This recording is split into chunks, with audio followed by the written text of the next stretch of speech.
welcome to She Thinks, a podcast where you're allowed to think for yourself. I'm your host, Beverly Hallberg. And on today's episode, we discuss the Electoral College, the system in our country that determines who becomes president. It's become a popular topic in the news and trendy to attack the Electoral College as outdated. So what should we do?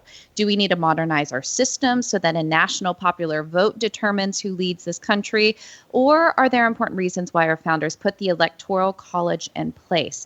Fortunately, we have an expert on today to break it all down. Trent England is joining us. Trent is the director of Save Our States, is an expert on the Electoral College, and regularly testifies against the national popular vote as bills come up in various state legislatures around the country. From NBC News to NPR affiliates to BuzzFeed News, Trent is a sought-after commentator on presidential elections. He has written for the Wall Street Journal, USA Today, The Daily Wire, among others, and is a contributor to two books, The Heritage Guide to the Constitution and One Nation Under Arrest. He previously hosted the Trent England Show and has guest hosted for Ben Shapiro. Trent, so good to have you on today. Yeah, I'm really glad to be here, Beverly.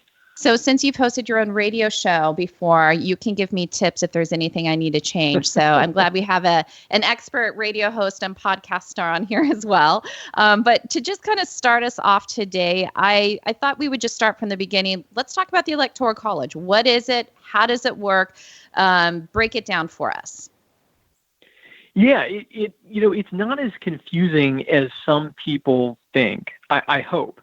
And I usually explain it this way. I mean, the Electoral College it's like a pop-up Congress that exists to do just one thing, which is to elect a president of the United States.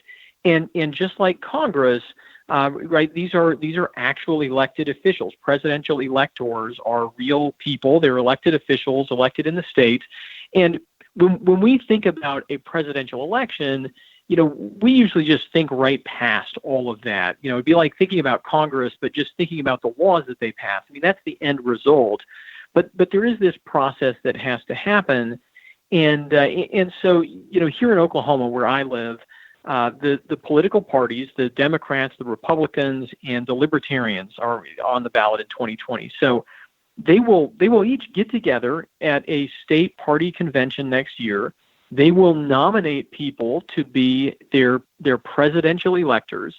And in the case of Oklahoma, it's 7 because each state has the same number of presidential electors and electoral votes as they have in Congress. So we have 5 members of the U.S. House and, of course, 2 senators. So we get 7 electoral votes. And if the Republicans win Oklahoma next year in the presidential race, which is a pretty safe bet in red Oklahoma, then the Republican nominees will become Oklahoma's presidential electors, and they will go on to cast Oklahoma's official votes for president.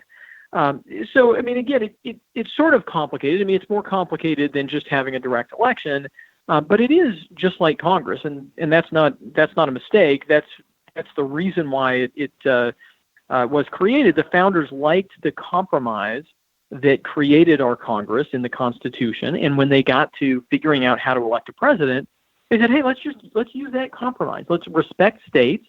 Let's give a little boost to the smallest states, and keep the power down in the states, not put the power in Washington D.C."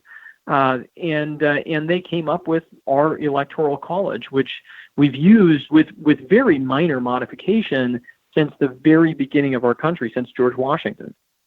Now, isn't it true that the electors, they can change who they want to vote for? So there's nothing tying them to cast a vote for a certain individual. Is that the case? Yeah, that is true, and was just reaffirmed by the 10th Circuit federal court out in Denver. Just said, hey, look, these are elected officials. They can vote how they want. Of course, the reality is they're nominated by a political party. So while every once in a while we see presidential electors, and we saw more of this in 2016 than we had in recent memory, we'll see them saying, well, I want to send a message, and so I'm going to cast my electoral vote, not for Hillary Clinton, but for Bernie Sanders or somebody else. It's typically only to send a message, right? These are partisans. They want their party's nominee to take office. So that while they can exercise their own judgment, the system's actually pretty predictable. And you talked a little bit about just the founders and why they wanted to do this, but I know that there's also, we have some information talking about the fear that they have as far as having a pure democracy, that we don't have a pure democracy in the States. Why was there a fear of that? Yeah, so I mean, one way to think about it is the most undemocratic parts of the Constitution are our Bill of Rights, right? I mean, every check and balance, every limit on government power, every clause in the Bill of Rights, all of that is checking the power, not just of politicians, but of majorities in our country to do things. We don't really, we believe that democracy is a way to make decisions, a way to elect officials, but democracy doesn't determine right or wrong, and there are things that are more important than democracy, like protecting individual rights, like having a stable political system. And so, the American founders were very wary of anything that looked like pure democracy.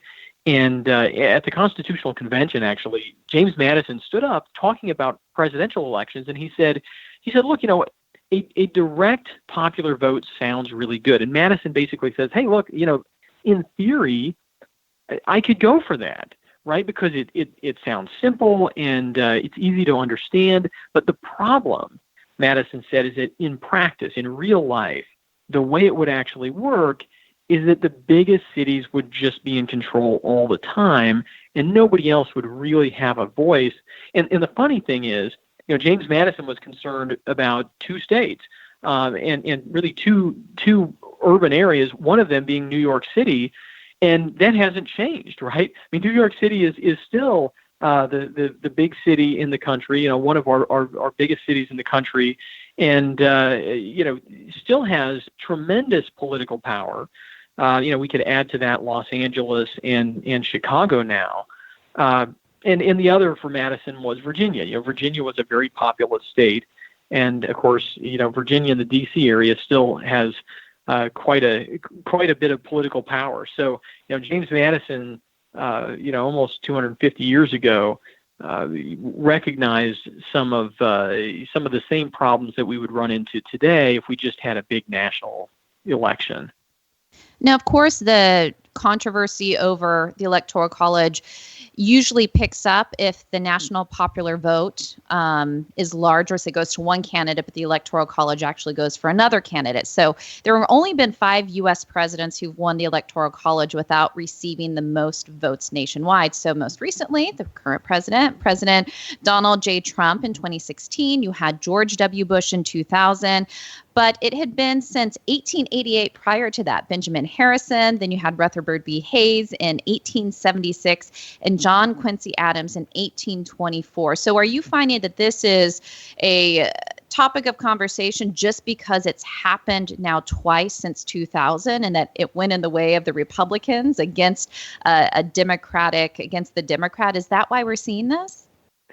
I mean, certainly there's partisan sour grapes that are a big part of this. Nobody likes to lose, and it's human nature when you lose a contest to question, well, maybe the rules just weren't fair. And so we hear that from Democrats, and it's understandable, right? I mean, they would rather have a set of rules that made it easier for them to win with their current political coalition, which is centered on the big cities. And so, if we did away with the Electoral College, that would obviously make it a lot easier for them to win without reaching beyond the big cities very much.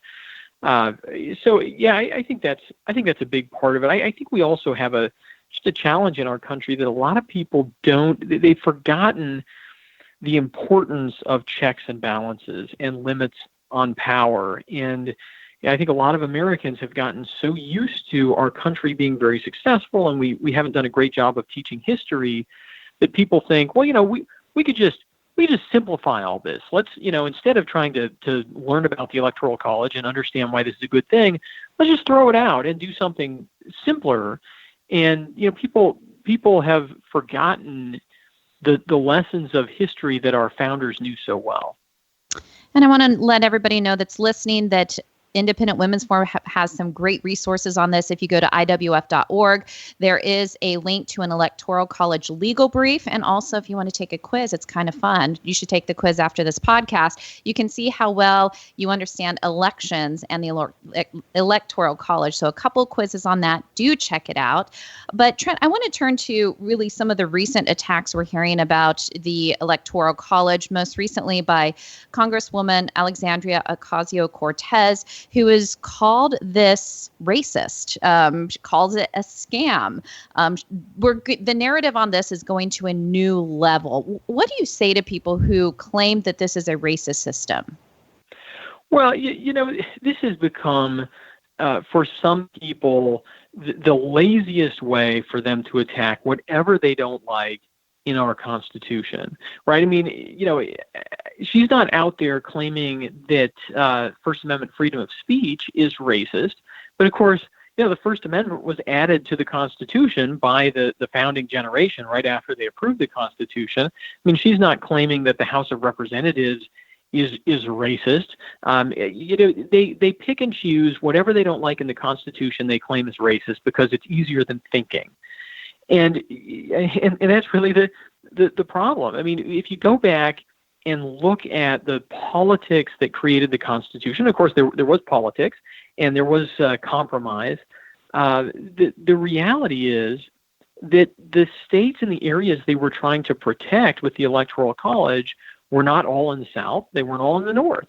As I mentioned before, the big states that were a concern, one was in the South, one was Virginia, the other was in the North, was New York, and so it just, the claim that the Electoral College is somehow racist just doesn't make a lot of sense. And actually, Vernon Jordan, who some people will remember, prominent African American Democrat back in the 1970s, actually commented on the fact that, from his point of view, the Electoral College often worked to help African Americans because it focused the election in such a way that at least what he believed in the 1960s and 70s was that it was making African Americans more important in the Democratic coalition than they would otherwise be. So, this is politics. It's easy for some people to say it's racist, but if they really look at the history, I think they'll discover that if anything,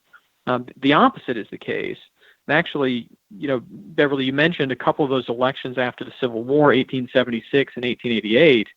And the reality in 1876 is that the Electoral College prevented the Democrats from stealing the White House because the Democrats only won the most popular votes in that election, probably. Most people think this is true. I think it's actually pretty obvious looking at the previous election results. The Democrats won the popular vote because they had gotten so good at racist vote suppression in the South. And the Electoral College was able to contain some election disputes in that election and prevent racist vote suppression from actually winning the White House in 1876. And then it forced the Democrats over a series of elections to reach out in the North because they needed to win some Northern and some of the new Western states. They couldn't just, run up the score in the Deep South through fraud or legitimately. They actually had to reach out further, and it forced the Democrats to be a national coalition party and not just be kind of the post-Civil War, sort of Ku Klux Klan affiliated political organization that might have otherwise been the case.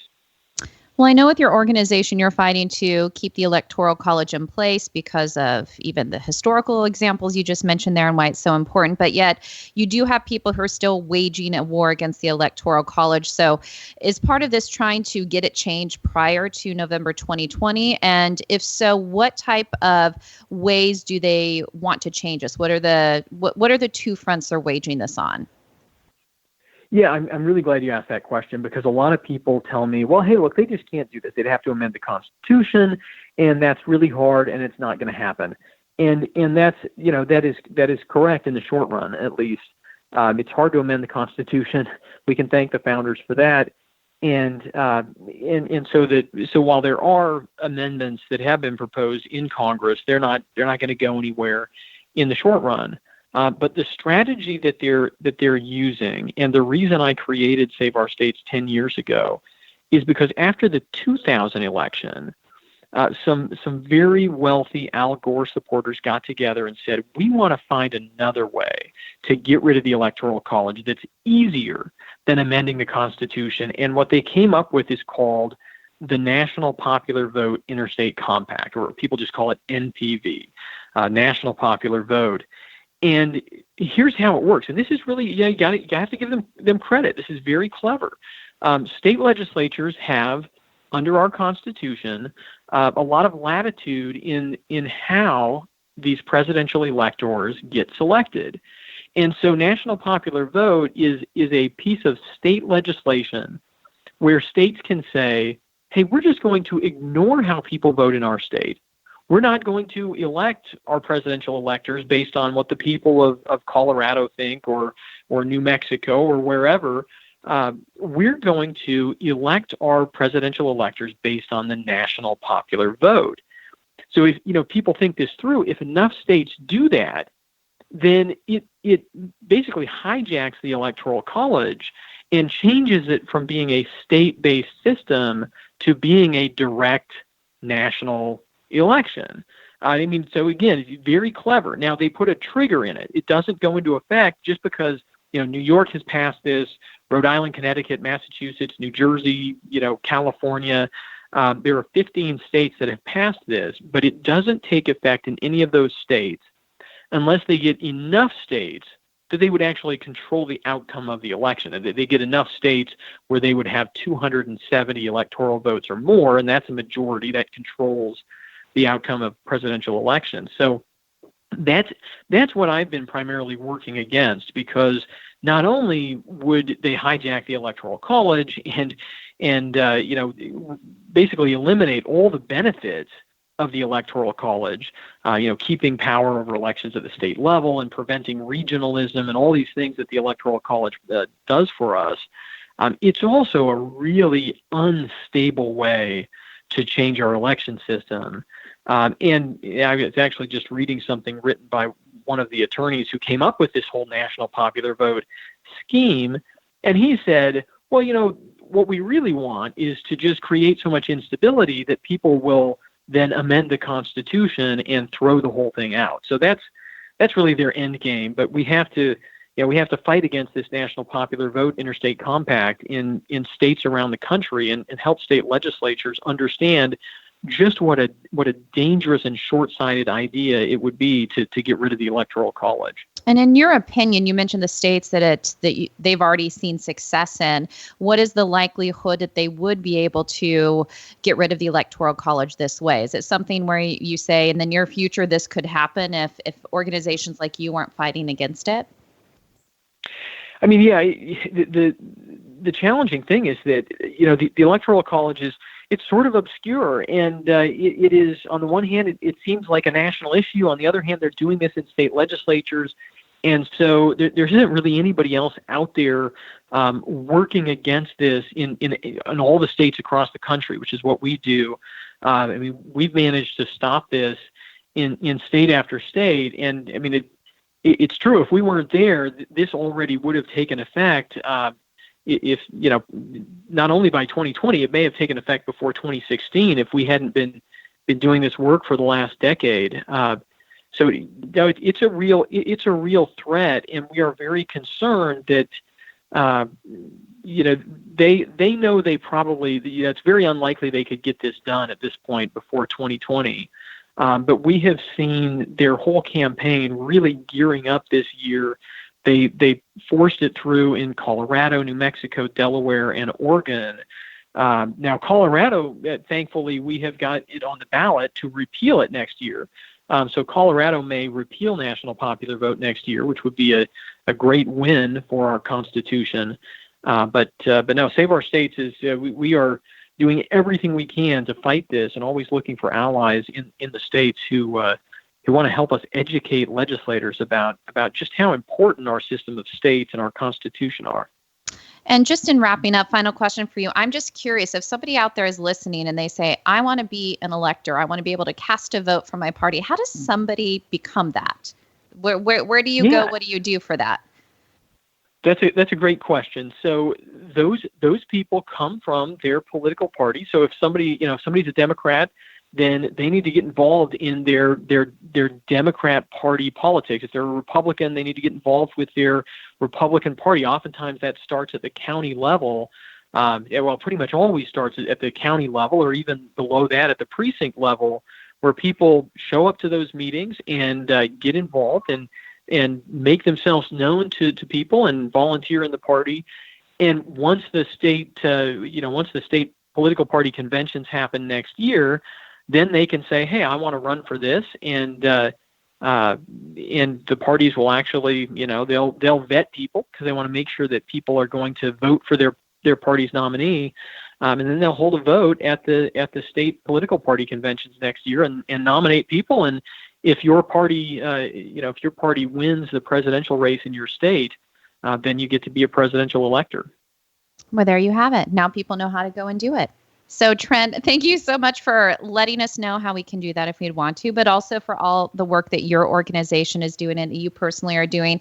And it's a pleasure to have you on today. So thank you. It's my pleasure, Beverly. Thank you so much. And thank you all for joining us. If you have more interest in the topic we discussed, you can, of course, check out Trent, England, and the work of Save Our States at saveourstates.com. That's saveourstates.com. And do check out IWF.org for all issues related to the Electoral College. I also wanted to let you know of a great podcast you should subscribe to in addition to She Thinks. It's called Problematic Women, and it's hosted by Kelsey Bowler and Lauren Evans, where they both sort through the news to bring stories and interviews that are of particular interest to conservative-leaning or problematic women, that is, women whose views and opinions are often excluded or mocked by those on the so-called feminist left.